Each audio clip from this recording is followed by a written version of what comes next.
जय हिंद, वंदे मातरम। स्वागत है एक बार फिर से पैरामेडिकल और नर्सिंग के number 1 channel study with Ritesh में। तो माय डियर स्टूडेंट्स, कैसे हो आप लोग? आई होप आप सभी बहुत ही ज़्यादा अच्छे होंगे और एकदम स्वस्थ होंगे। तो आज की क्लास आप सभी के लिए बहुत ही ज़्यादा इंपॉर्टेंट होने वाली है और काफ़ी इंटरेस्टिंग भी होगी, क्योंकि दोस्तों हिंदी समाज में एक ऐसी अनोखी ट्रिक जो पूरे यूट्यूब पे नैनो सेकेंड वाली बच्चों ट्रिक मैं आज आप सभी को बताने वाला हूँ, जो परीक्षा हॉल में आप देखते ही समेत आंसर को सही क्लिक कर पाओगे। तो चलिए वीडियो को करते हैं स्टार्ट। तो वीडियो को स्टार्ट करने से पहले आप सभी प्रिय विद्यार्थियों से एक छोटी सी रिक्वेस्ट है, यदि आप लोग इस चैनल पे नए हो एंड पहली बार हो तो इस चैनल को सब्सक्राइब कर लीजिए, बेल आइकन को हिट कीजिए और बता दीजिए क्या आप सभी लोग इस क्लास को करने के लिए रेडी हो। एक बार बिल्कुल फास्ट सभी बच्चे यहाँ पे कॉन्फर्मेशन दे देंगे। जी हाँ, बिल्कुल फास्ट, क्या बात है। जी हाँ, तो चलिए हम लोग क्वेश्चनों को करते हैं बच्चों। और ये जो समाज की बच्चों ललन टॉप ट्रिक यहाँ पे मैं लेकर आ चुका हूँ, इससे आपको ये बेनिफिट होने वाली है, आपके Bihar paramedical, polytechnic, ITI etcetera बच्चों कोई भी आप लोग कॉम्पिटिटिव एग्जाम क्यों ना दे रहे हो, उसमें बच्चों हिंदी के सेशन से आपका यहाँ पे समाज से बच्चों रिलेटेड प्रश्न पूछ दिया जाता है। ठीक है, तो यहाँ पे आपके एग्जाम पॉइंट व्यू से बहुत ही ज़्यादा इंपॉर्टेंट होगा बच्चों। ये हमेशा आपके लिए बेनिफिशियल ही रहने वाली है ये ट्रिक। तो आप लोग देख लेंगे और एक बार बता दीजिए सभी बच्चे क्या रेडी हो इस क्लास को करने के लिए। जी हाँ, क्या बात है। तो चलिए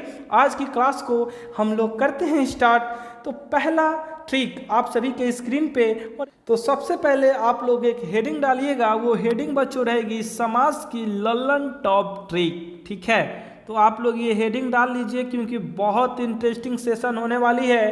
तो जल्दी से इस वीडियो को लाइक और शेयर कर दीजिए ताकि और भी स्टूडेंट इस इम्पॉर्टेंट क्लास से जुड़ जाएं और आज की क्लास में बच्चों हम लोग चांद ला दें। ठीक है, तो इस टॉपिक को आप लोग लिख लिए हो बच्चों, समाज की ललन टॉप ट्रिक। और यहाँ पे बच्चों आप लोगों को सबसे पहले बच्चों समाज की परिभाषा हम लोग देखेंगे। ठीक है, क्योंकि यहीं से इसकी शुरुआत होगी। तो सबसे पहले हम लोग इस पे डिस्कस करेंगे। तो आप लोग बता दो बच्चों समाज की परिभाषा क्या कहती है। दो या दो से अधिक शब्दों से मिलकर जो नया और छोटा शब्द बनता है उस शब्द को समास कहते हैं। यहाँ पे गौर देने वाली बात है दोस्तों, उस शब्द को क्या कहते हैं तो समास कहते हैं। अगर साधारण शब्दों में इसका मैं परिभाषा आप सभी को समझाऊं बच्चों तो ये, और नहीं तो आप लोग ये बच्चों संक्षिप्तीकरण, जी हाँ यहाँ पे आप लोग लिख डालिएगा। बहुत ही अच्छी और बहुत ही इंपॉर्टेंट ये टॉपिक रहेगी बच्चों। इसमें हम लोग एमसीक्यू क्वेश्चन को भी करने जाएंगे। ठीक है, तो पहले आप लोग ललन टॉप ट्रिक को समझ लीजिए, उसके बाद बच्चों एमसीक्यू क्वेश्चन जो मैं आपको करवाऊंगा वो बच्चों चुटकी भर में आप लोग उसको टिक आउट कर दोगे और बता दोगे इसका ये आंसर होगा कि द्वंद्व होगा, द्विगु होगा, बहुब्रीहि समास होगा। बच्चों कोई भी समास की यहाँ पे प्रश्न दे दी जाएगी, आप लोग पल भर में बच्चों टिक आउट करके बता दोगे कि सर ये इसका आंसर हो जाएगा। तो क्या आप लोगों ने समझा कि दो या दो से अधिक शब्दों से मिलकर जो नया और छोटा शब्द बनता है उस शब्द को ही समास कहते हैं। तो यहाँ पे उदाहरण स्वरूप आप लोग समझिए बच्चों, नील और कमल। जी हाँ, एक दो तीन यानी तीन शब्दों से बच्चों मिलकर एक नया और नवीन यहाँ पे शब्द प्रकट हुआ बच्चों, नील कमल। यही हमारा क्या है, यही शब्द को बच्चों हम लोग समास कहते हैं। तो आप लोग पढ़ते आ गए हो। और जो बच्चे पहले नहीं समझे हैं बच्चों वो समझ लीजिएगा, क्योंकि इससे अब इजी ट्रिक बच्चों आपको कहीं नहीं मिलेगी। तो यहाँ पे आप लोग समझने का प्रयत्न कीजिएगा और बताइए बच्चों, दही से डूबा हुआ बड़ा। जी हाँ, यहाँ पे आप लोग देख सकते हो कि दो या दो से अधिक शब्द यहाँ पे है दोस्तों, यही सभी मिलकर एक छोटा और नया शब्द यहाँ पे दे रहा है, दही बड़ा। यही शब्द बच्चों हमारा क्या कहलाता है तो समास कहलाता है। रसोई के लिए घर तो रसोई घर, राजा का पुत्र राजपुत्र। और उसके बाद बच्चों गंगा जल, जी हाँ ये मिलकर बच्चों एक छोटा और नया शब्द क्या दिया तो बच्चों गंगा जल। तो यही हमारा क्या कहलाती है तो समास की परिभाषा कहलाती है। तो क्या आप लोग याद रखोगे ना, क्योंकि पूछ दिया जाएगा बच्चों आपके बिहार पैरामेडिकल के एग्जाम में बच्चों इस टाइप का क्वेश्चन पहले भी पूछा गया है और इस बार भी पूछने का बहुत ही ज़्यादा प्रोबेबिलिटी है। ठीक है, तो आप लोग याद रखोगे बच्चों। और चाहे आप लोग कोई भी एग्जाम क्यों ना दो, जैसा कि मैं पहले भी बता चुका, उसके लिए इम्पॉर्टेंट ये टॉपिक, ये सेशन बच्चों रहने वाली है। तो दोस्तों कभी ना भूलने वाला आपसे टॉपिक करवाया जा रहा है। जी हाँ, तो आप सभी एक बार कंफर्म करेंगे क्या आपकी डाउट्स यहाँ पे क्लियर हो चुकी? जी हाँ, तो चलिए हम लोग बढ़ेंगे बच्चों। अब इनके कितने भेद होते हैं? जी हाँ दोस्तों, अगर आपसे पूछ दिया जाएगा कि समास की कितने भेद होते हैं तो आप सभी को पता है दोस्तों। इसी का दोस्तों हम लोग लल्लन टॉप ट्रिक देखने वाले हैं। ठीक है, यानी समास के कुल 6 मुख्य प्रकार होते हैं। ठीक है, कौन कौन सी होते हैं बच्चों? अव्ययी भाव समास, तत्पुरुष समास, कर्मधारय समास, द्वंद्व समास, द्विगु समास, बहुब्रीहि समास। क्या बात है, एक बार सभी बच्चे यहाँ पे कंफर्म कर दें इस ट्रिकी वे को, यानी लॉलन टॉप की इस ट्रिकी वे को समझने के लिए। क्या आप सभी लोग रेडी हो? एक बार सभी बच्चे यहाँ पे कंफर्म कर दें। मोनी, सुहानी, अंशु, प्रिया, सभी बच्चे एक बार बिल्कुल फास्ट यहाँ पे बता दीजिए। क्या बात है। जी हाँ, तो चलिए तो दोस्तों हम लोग समास की पहली प्रकार को देखेंगे। जी हाँ, अव्ययी भाव समास। दोस्तों बहुत ही आसान भाषा में मैं बता रहा हूँ, वीडियो लाइक कर लेना और अगर अच्छा लगे तो इस वीडियो को शेयर जरूर कर देना दोस्तों। और यहाँ पे पहचानने का बच्चों ट्रिक आप लोग समझ जाइए। अव्ययी भाव समास की मैं यहाँ पे चर्चा कर रहा हूँ। और बच्चों सबसे पहले आपको मैं बता दूँ बच्चों कि समास से बच्चों यहीं से प्रश्न पूछे जाते हैं, इससे ज़्यादा कुछ नहीं पूछा जाएगा आपके एग्जाम में। ठीक है, तो आप लोग बता दीजिए बच्चों अव्ययी भाव क्या कहता है? जिन शब्दों के प्रारंभ में उपसर्ग जुड़े हो। जी हाँ, उपसर्ग यहाँ पे पूछ रहा है। तो उपसर्ग का क्या अर्थ होता है बच्चों? आप लोगों को मैं पहले भी बता चुका हूँ। उपसर्ग बच्चों शब्द के शुरू में लगता है। जी हाँ, उपसर्ग कहाँ पे लगता है? तो शब्द के शुरू में लगता है। क्या बात है यहाँ पे? जी हाँ, क्या बात है यहाँ पे बच्चे बोल रहे हैं सर, उपसर्ग शब्द के शुरू में लगता है। तो यहाँ पे दोस्तों यही पहचाननी है आपको कि जिन शब्दों के प्रारंभ में उपसर्ग जुड़े हो वो हमारी कौन सी समास कहलाएगी? तो सर अव्ययी भाव समास कहलाएगी। अब आप पूछोगे कि सर कैसे ऐसे हो सकता है? तो बच्चों यहाँ पे आप लोग देख लो। जी हाँ, यहाँ पे आप लोग देख लो दोस्तों, यथा। जी हाँ, यथा हो गया, प्र हो गया, प्रति हो गया, नीर, आ, अन, भर, ये सभी हमारा अव्ययी भाव समास की पहचान है दोस्तों। जी हाँ, ये सभी क्या? तो अव्ययी भाव समास की पहचान है। यानी जिन शब्दों के प्रारंभ में यथा, प्र, प्रति, नीर, आ, अन, भर। क्या बात है दोस्तों, आप लोग समझ रहे हो ना? तो आप लोग बता दो एक बार क्या आपको समझ में आ रही है? तो बच्चों ये हमारी क्या कहलाती है? तो अव्ययी भाव समास कहलाती है। कैसे? उदाहरण के स्वरूप आप लोग यहाँ पे समझो बच्चों, यथाशक्ति। जी हाँ, यहाँ पे क्या लिखा गया है आप लोग यहाँ पे गौर फरमाएंगे, यथाशक्ति। तो बच्चों देखिए, शक्ति तो आपकी है ही, उसके पहले क्या लगी है? यथा लगी है। तो मैं आपको पहले भी बता सका बच्चों, उपसर्ग शब्द के शुरू में लगता है। जी हाँ, उपसर्ग का यहाँ पे परिभाषा क्या कहता है बच्चों? शब्द के शुरू में उपसर्ग लगती है। तो इस चीज़ को तो आप लोग जानते होंगे कि शब्द के शुरू में उपसर्ग लगती है। तो बच्चों यहाँ पे शक्ति यानी यथाशक्ति यानी शुरू में क्या लगी है? यथा लगी है। जी हाँ, अगर मैं प्रतिदिन की बात करूं बच्चों तो यहाँ पे देख लीजिए, प्रति यानी इसमें भी बच्चों शुरू में प्रति लगा है। तो ये हमारा कौन सा समास होगा? तो आप लोग आंख बंद करके बच्चों मार दोगे अव्ययी भाव समास। भरपेट की बात की जाए तो बच्चों यहाँ पे आप लोग देख लो, भर भी यहाँ पे पूछा गया था, यहाँ पे दिया गया है बच्चों। ये ट्रिक है, ये ट्रिक को आप लोग लिख लीजिएगा। यथा, प्र, प्रति, नीर, आ, अन, भर अगर लगा रहे शब्दों में, अगर शब्द के शुरू में लगा रहे तो आप लोग एकदम आंख बंद करके क्या मार दोगे बच्चों? तो अव्ययी भाव समास।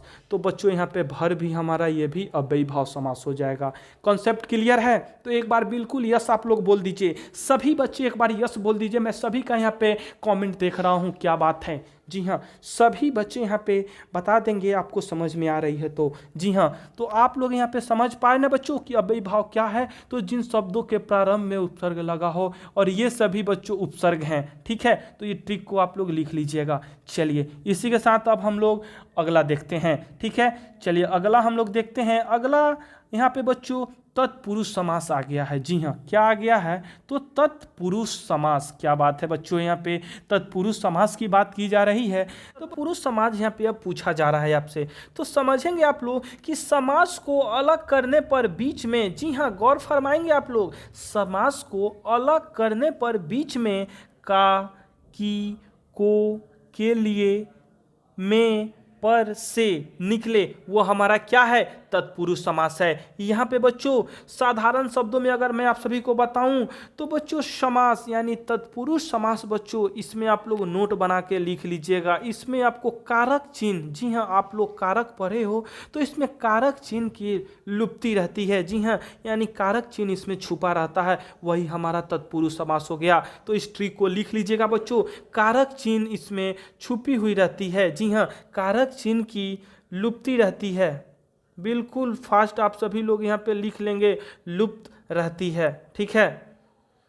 वही हमारा क्या हो जाएगा, तो तत्पुरुष समास हो जाएगा। अब आप बोलोगे कैसे, तो बच्चों आप लोग एक और चीज़ यहाँ पे आप लोग नोट बना के लिख लीजिएगा बच्चों कि कभी भी तत्पुरुष समास अगर यहाँ पे पहचाननी हो तो आप लोग यहाँ पे इसका समास विग्रह करेंगे, जी हाँ। तो समास विग्रह करने पर अगर कारक चिन्ह आ जाए तो वही हमारा तत्पुरुष समास हो जाएगा। तो यहाँ पे कीजिए समास विग्रह, यहाँ पे ये भी आप लोग नोट बना के लिख लीजिएगा कि इसमें बच्चों समास विग्रह किया जाता है, ठीक है, विग्रह की जाती है, ठीक है। तो देखिए अब आप बोलोगे कैसे, तो यहाँ पे देखिए दोस्तों गौर से आप लोग देखेंगे, बहुत ही इंटरेस्टिंग ये सेशन रहेगी, ठीक है। जो भी बच्चे नहीं समझे हैं वो बच्चों समझ जाएंगे, मैं 100% यहाँ पे वारंटी और गारंटी दोनों लेता हूँ, ठीक है। तो यहाँ पे देख लीजिए रंगमंच, जी हाँ रंगमंच, रंगमंच यानी कहने का मतलब बच्चों इसका विग्रह कीजिए, रंग कैसा है, तो बच्चों रंग के लिए, जी हाँ रंग के लिए मंच, क्या बच्चों, रंग के लिए मंच, ठीक है। वन, फिर दोस्तों यहाँ पे एक और उदाहरण दिया गया है वनवास, ठीक है। तो यहाँ पे समझेंगे दोस्तों यह कैसे होगा तत्पुरुष समास। तो वन, इसको बच्चों समास विग्रह कीजिए, समास विग्रह कीजिएगा तो वन में वास, में यहाँ पे आ गया बच्चों, कारक चिन्ह यहाँ पे आ गया तो ये छुपा हुआ था, तो वन में वास, ठीक है। अगर नेत्रहीन की यहाँ पे बात करोगे बच्चों तो नेत्रहीन यानी नेत्र से वह हीन है, तो बच्चों यहाँ पे से भी आपका आ गया, ठीक है। तो यही हमारा क्या हुआ, तो यही हमारा तत्पुरुष समास हुआ। साधारण शब्दों में बच्चों मैं बता रखा, इसमें कारक चिन्ह की लुप्ति रहती है। क्या बात है, आप सभी को समझ में आई दोस्तों, एक बार बता दीजिए आप लोग, जी हाँ। तो यही हमारा क्या हो गया, तो यही हमारा तत्पुरुष समास हुआ बच्चों। समास को अलग करने पर बीच में का, की, को, के लिए, में, पर से निकले वही हमारा तत्पुरुष समास हो गया। ओके, कॉन्सेप्ट क्लियर सभी का। चलिए इसके बाद मैं अगला देखता हूँ, ठीक है। समझते हुए चलिएगा बच्चों, आप लोग बहुत ही ज़्यादा इंपॉर्टेंट ये क्लास रहने वाली है और इसमें बच्चों MCQ क्वेश्चन करवाऊंगा और उसमें आप सभी छात्रों को ही जवाब करनी है, मैं एक भी का आंसर नहीं दूंगा, ठीक है बच्चों। मैं जो भी ये समाज की जो ये टॉपिक और ये जो ट्रिकी वे मैं आप लोगों को समझा रहा हूँ, इससे रिलेटेड बच्चों मैं 50+ MCQ क्वेश्चन पूछूंगा और करवाने वाला हूँ, ठीक है। तो आप लोग बच्चों उसका जवाब आप ही लोग को देनी है, तो आप लोग रेडी हो ना इसका आंसर देने के लिए। एक बार सभी बच्चे यस लिखेंगे, क्या बात है, क्या बात है। चलिए बता देंगे यहाँ पे कर्मधारय समास, जी हाँ कर्मधारय समास क्या कहती है, ट्रिकी वे को बच्चों आप लोग समझने का प्रयत्न कीजिएगा, बहुत ही अच्छी ये सेशन है। तो एक बार वीडियो को जल्दी से लाइक कर दीजिए और एक शेयर कर दीजिए ताकि और भी स्टूडेंट यहाँ से जुड़ जाए और इस सेशन को और भी इंटरेस्टिंग कर जाए, क्योंकि बच्चों MCQ क्वेश्चन को भी हम लोग करने वाले हैं, ठीक है। तो आप लोग यहाँ पे बता दीजिए कर्मधारय समास, तो बच्चों शब्द के, जी हाँ शब्द के दूसरे पद की विशेषता बताती है। ध्यान यहाँ पे रखने वाली बात क्या है कि शब्द की दूसरे पद की वह विशेषता बताती है, वही शब्द, तो वही दोस्तों हमारी कर्मधारय समास कहलाती है। यहाँ पे ट्रिक देखेंगे और ये ट्रिक क्या है बच्चों कि आपको, जी हाँ यानी आप कैसे लगा कर देखो, यदि उत्तर मिल जाए तो वो बच्चों कौन सी समास होगी, तो कर्मधारय समास होगी। तो आपको क्या चेक करनी है बच्चों, आप लोगों को कैसे लगा कर देखनी है। आइए उदाहरण स्वरूप आप लोगों को मैं समझाता हूँ और यहाँ पे बच्चों कैसे, और यहाँ पे दूसरे पद, ये दोनों आपको माइंड में सेट रखना है। शब्द के दूसरे पद की विशेषता जो बताए वह कर्मधारय समास होती है। तो उदाहरण आप लोग बच्चों यहाँ पे देखो मृगनयन, जी हाँ, तो इसमें दूसरा पद कौन सा है बता दीजिए एक बार सभी बच्चे यहाँ पे बिल्कुल फास्ट यहाँ पे। तो बच्चों मृग है, यह हमारा पहला पद है, ठीक है। यह हमारा क्या है, तो यह हमारा पहला पद है और जो नयन है यह हमारा दूसरा पद है, ठीक है। तो आपके डिफिनेशन और आपके ट्रिकी वे से क्या आपको समझ में आया बच्चों कि शब्द के दूसरे पद की जो विशेषता बताए वही हमारा कर्मधारय समास है। तो वैसे ही दोस्तों नयन पे हम लोग बात करेंगे। तो नयन हमारा दूसरा है पद है, ठीक है, यानी दूसरा पद हमारा क्या है, नयन है। और नयन में बच्चों कैसे लगा कर देखो, नयन में कैसे लगा कर देखो तो क्या बनेगा। यहाँ पे बच्चों मैं इसको इरेज करता हूँ, आप लोग लिख लीजिएगा, ठीक है। आप लोग यहाँ पे देखो नयन में बच्चों लगाओ कैसे, नयन कैसा है तो मृग के समान है, यही हमारा कर्मधारय समास हो जाएगा दोस्तों। तो आप लोगों को क्या याद रखनी है कि दूसरा पद में बच्चों आपको यहाँ पे विशेषता जो बताए वही हमारा कर्मधारय समास होगा। और आप लोगों को कैसे लगाकर चेक करनी है, नयन कैसा है तो मृग के समान है। अगर नीलांबर की बात किया जाए, बता दीजिए नीलांबर, यानी दूसरा पद बच्चों यहाँ पे अंबर है, ठीक है। तो अंबर हमारा कैसा है तो नीला है। कैसा लगाकर बच्चों यहाँ पे चेक हुआ ना, तो अंबर हमारा कैसा है तो नीला है। तो यहाँ पे आप लोग बच्चों लिख लीजिए नीलांबर यहाँ पे। तो इसमें हम लोग आप लोग कैसे लगाकर यहाँ पे चेक करोगे वही हमारा कर्मधारय समास हो जाएगी। Concept clear. चलिए अगला देखते हैं।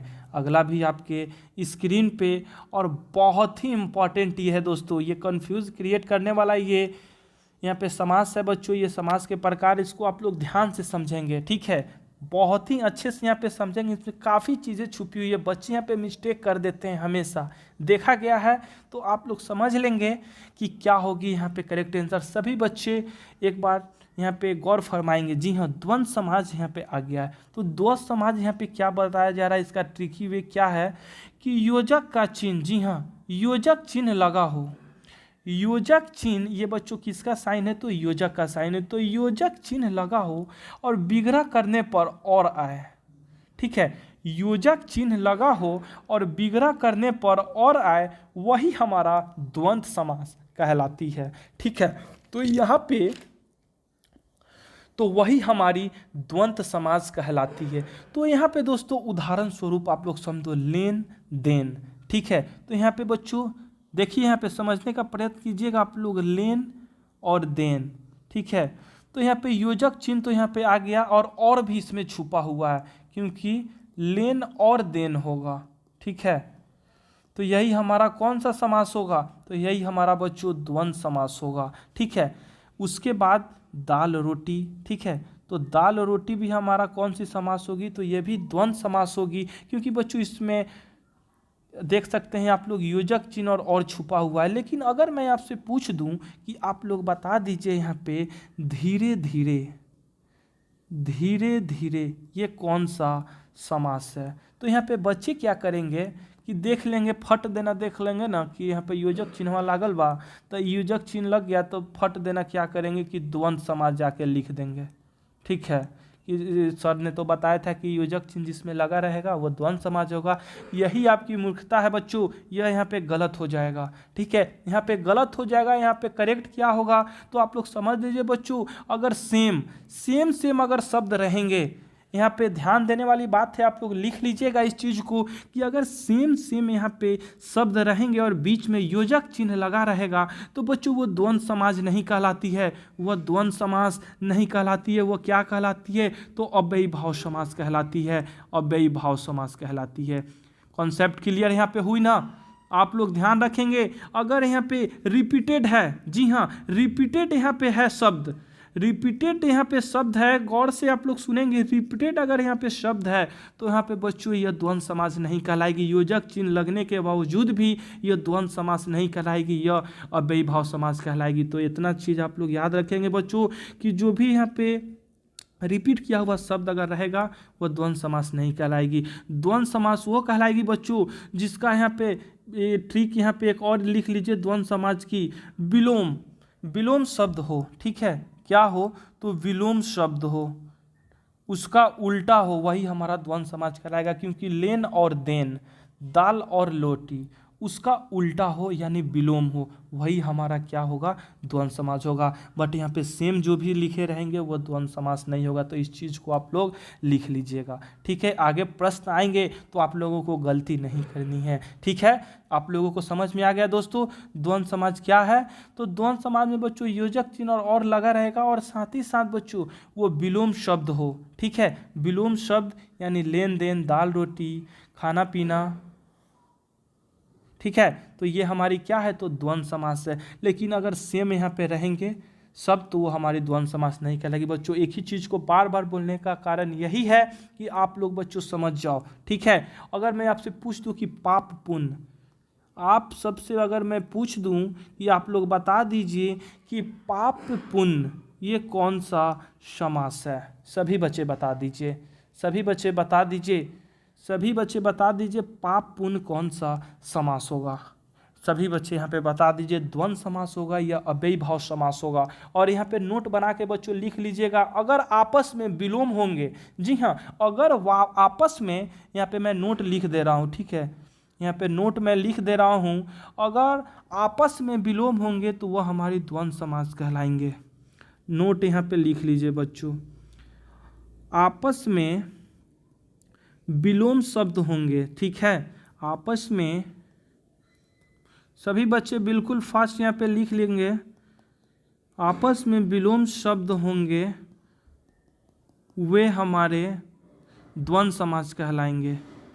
ठीक है, तो यहाँ पे इस चीज़ को लिख लीजिएगा, द्वंद्व समास कहलाएंगे। अब आपस में विलोम शब्द नहीं होंगे, सेम ही होंगे, तो हमारे अव्ययी भाव समास कहलाएंगे। ठीक है, आपका योजक चिन्ह रहने के बावजूद भी, तो इस चीज़ को क्लियर हो गया, क्या बात है। चलिए इसी के साथ अगला आप लोग देख लीजिए। ठीक है, चलिए तो अगला आपके स्क्रीन पे बच्चों आ गया है, और इसमें आपसे क्या पूछी जा रही है, इसमें आपसे क्या पूछी जा रही है, काफ़ी इंपॉर्टेंट बच्चों ये सेशन है, आप लोग समझ लीजिए। और समाज से मैं गारंटी लेता हूँ बच्चों कि समाज से अब कोई भी प्रश्न आपके स्क्रीन पे दे दिया जाए या आपके एग्ज़ाम हॉल में, आप लोग एकदम इजी वे में बच्चों टिक आउट कर दोगे। ठीक है, तो समझ जाइए बच्चों, एक बार समझ में नहीं आ रही तो 1000 बार इस वीडियो को देखिए, सुनिए, आपको समझ में आ जाएगी। ठीक है, और यहाँ पे बता दीजिए कि द्विगु समास की बात की जा रही है। द्विगु समास का यहाँ पे ट्रिक क्या है बच्चों, इस समाज में पहला पद संख्या वाचक होती है। जी हाँ, इसमें ध्यान रखेंगे बच्चों, द्विगु समाज में पहला जो आपका पद होता है वो कौन सी होती है,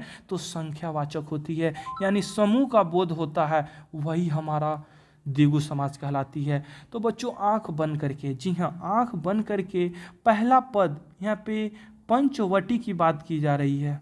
जी हाँ, तो इसमें पहला पद आपका क्या है, तो संख्यावाचक है, पंच यानी 5। ठीक है, तो आंख बंद करके बच्चों आप द्विगु में टिक आउट कर दोगे। ठीक है, 9 बच्चों यहाँ पे 9 ग्रह, जी हाँ, तो यहाँ पे संख्यावाचक आपका आ गया, 9 यहाँ पे आ गया बच्चों, तो आंख बंद करके आप द्विगु समाज पे बच्चों टिक आउट कर दोगे। तो समझ में आ गई बच्चों, पहला पद संख्यावाचक होगा तो वह हमारी द्विगु समाज कहलाएगी। ठीक है, चलिए अगला देख लेते हैं, और ये आपका अंतिम है, इसके बाद हम लोग प्रश्न करेंगे। और प्रश्न ज़्यादा नहीं करेंगे बच्चों, क्योंकि नेक्स्ट क्लास में मैं प्रश्न करवाऊँगा आप सभी को यहाँ पे समाज से, लेकिन आज हम लोग थोड़ा ही प्रश्न करेंगे, लेकिन बच्चों करेंगे ज़रूर, क्योंकि यहाँ पे मैं आपको कॉन्सेप्ट ट्रिकी वे आपको समझाया हूँ, इसके बेसिस पे आप लोग कितने बच्चे यहाँ पे करेक्ट आंसर करते हो। और बता दो यहाँ पे बहुव्रीहि समास, जी हाँ, बहुव्रीहि समास, इसमें देवी देवताओं के नाम, जी हाँ, ध्यान से सुनेंगे बच्चों, इसमें मोस्टली यानी 90%, जी हाँ, देवी देवताओं का नाम आता है। और परिवार, और इसमें परिवाची शब्द समूह के लिए एक शब्द आता है। जी हाँ दोस्तों, परिवाची शब्द आप लोगों ने पढ़ा होगा, उसके लिए बच्चों यहाँ पे एक शब्द आता है, वो हमारा कौन सी समास कहलाएगी, तो बहुव्रीहि समास कहलाएगी। लेकिन मोस्ट ऑफ द क्वेश्चन में बच्चों यहाँ पे पूछी जाती है कि देवी देवताओं का, जी हाँ, देवी देवताओं का ज़्यादा नाम आपको देखने को मिलती है, तो वही हमारी बहुव्रीहि समास कहलाती है। ठीक है, जैसे त्रिनेत्र, लंबोदर, दशानंद, प्रधानमंत्री। लेकिन यहाँ बच्चे के मन में क्वेश्चन आएगा कि सर यहाँ पे त्रिनेत्र लिखा है, तो सर ये द्विगु समास होगा ना, क्योंकि संख्यावाचक की यहाँ पे बात की जा रही है। सर ये समूह का बोध यहाँ पे हो रहा है, तीन नेत्र। तो यहाँ पे बच्चों देखिए, आपके जो भी ऑप्शंस दिए रहेंगे, यानी जो भी आपका एग्जाम होगा उस पेपर में आपको अगर ऑप्शंस दिए रहेंगे तो उसमें बच्चों द्विगु, जी हाँ, ये चीज़ें आप लोग यहाँ पे गौर फरमाएंगे, द्विगु या बहुव्रीहि।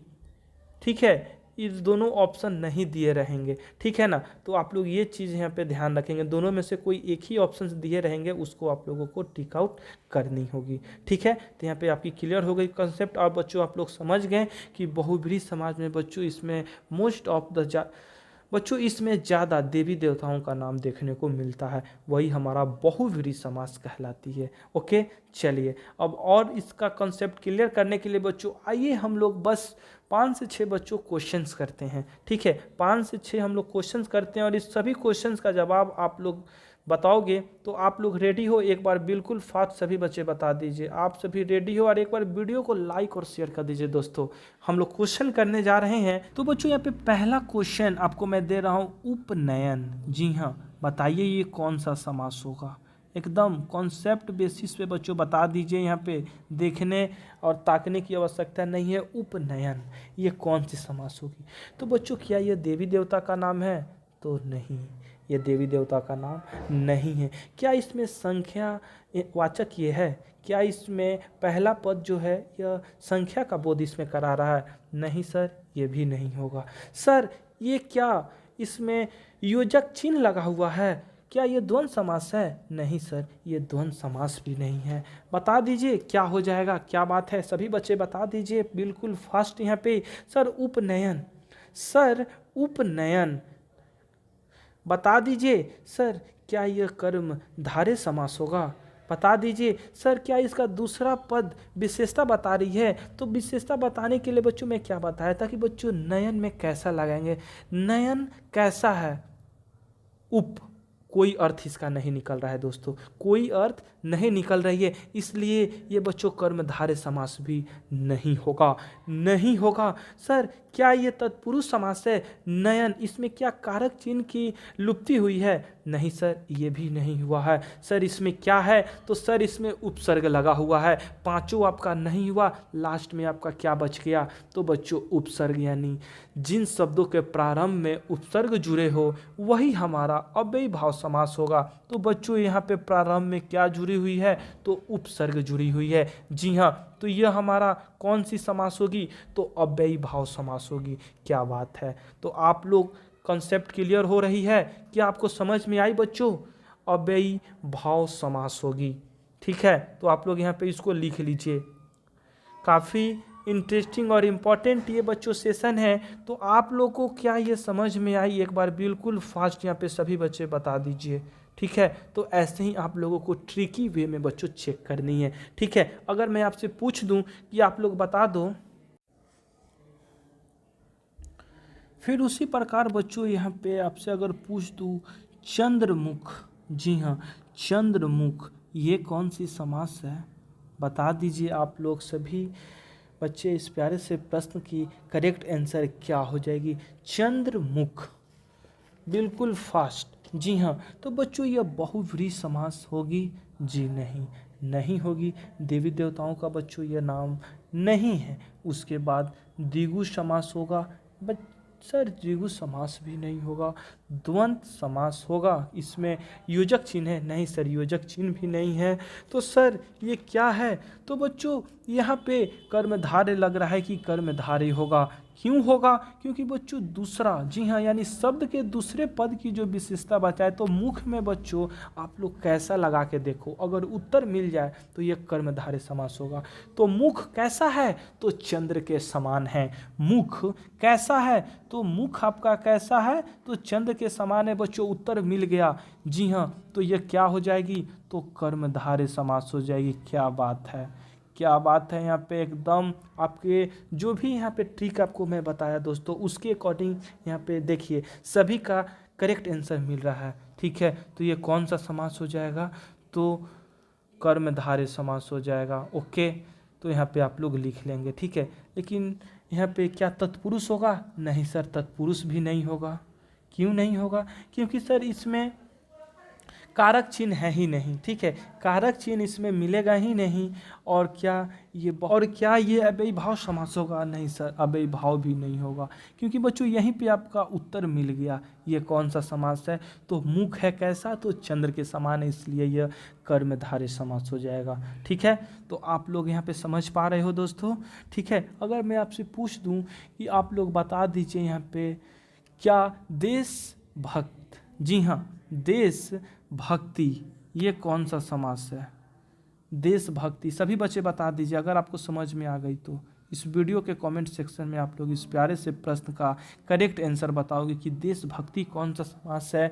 एज होमवर्क के रूप में बच्चों दे रहा हूँ। आई होप आज की ये क्लास आप सभी प्यारे विद्यार्थियों के लिए बहुत ही ज़्यादा इंटरेस्टिंग और इम्पॉर्टेंट होगी आपके आगामी एग्ज़ामों के लिए। तो आप सभी से रिक्वेस्ट है, इस क्लास का फीडबैक बच्चों ज़रूर दीजिएगा। ठीक है, चलिए मिलेंगे ऐसे ही इम्पॉर्टेंट टॉपिकों को लेकर, ऐसे ही इम्पॉर्टेंट क्वेश्चनों के साथ। तब तक के लिए आप सभी प्यारे बच्चे स्वस्थ रहिए, मस्त रहिए। Okay everyone, bye bye and good night, take care.